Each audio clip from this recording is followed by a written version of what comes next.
পাকিস্তানকে ধবল ধোলাই বাংলাদেশের হুঙ্কার মাঠেই দেখিয়ে দিলেন ওভার অ্যাক্টিং নয়, লড়াই করেই ম্যাচ জিততে হয়। এমনকি লিটনের সাথে উত্তপ্ত বাক্য বিনিময়ের জবাবটাও দিলেন হাড়ে হাড়ে। ব্যাটিং বোলিং দুই বিভাগেই রীতিমতো শাসন করে জিতেছে লাল সবুজের দামাল ছেলেরা। ক্রিকেট মাঠে অতিথি হিসেবে আসা দলটার অহমিকা ও অখেলোয়াড়ি আচরণ মুহূর্তেই মাটিতে মিশিয়ে দিলেন লাল সবুজের প্রতিনিধিরা।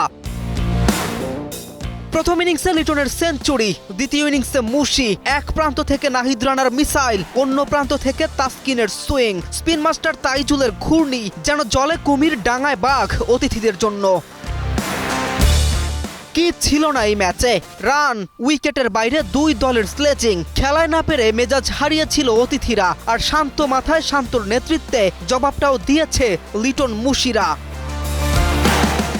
নিজেদের প্রথম ইনিংসে লিটনের 126 রানে ভর করে 278 রানের সংগ্রহ পায় বাংলাদেশ। শান্তর 29 এবং মুশির 23 রানের বাইরে উপযুক্ত সঙ্গ পায়নি মিস্টার ক্লাসিক্যাল। ফলে 278 রান তুলতেই 10 উইকেট হারায় বাংলাদেশ। দ্বিতীয় ইনিংস অর্থাৎ পাকিস্তানের ব্যাটিংয়ের সময় ব্যাট করতে নেমে নাহিদ রানার মিসাইলের সামনে যেন দাঁড়াতেই পারেনি পাকিস্তান।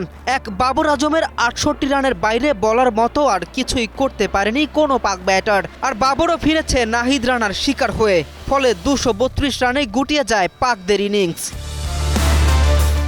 তৃতীয় ইনিংসে ব্যাট করতে নেমে যেন তেলে বেগুনে জ্বলে ওঠে বাংলাদেশ। মাহমুদুল হাসান জয়ের অর্ধশতক, মুশির 137 আর লিটনের 69। ব্যাস, পাহাড় সম সংগ্রহ বাংলাদেশের। 436 রানের চাপে রীতিমতো চ্যাপ্টা হওয়ার উপক্রম পাকিস্তানের। শেষ পর্যন্ত তাইজুলের 6 উইকেট শিকারে 78 রানে জয় পায় বাংলাদেশ। সেঞ্চুরির খুব কাছে গিয়েও ফিরে যেতে হয় রিজওয়ানকে। 94 রান করে ফেরেন তিনি, সেই সাথে হারতে হয় সিরিজও। কে এম রাফিন, নিউজ 24।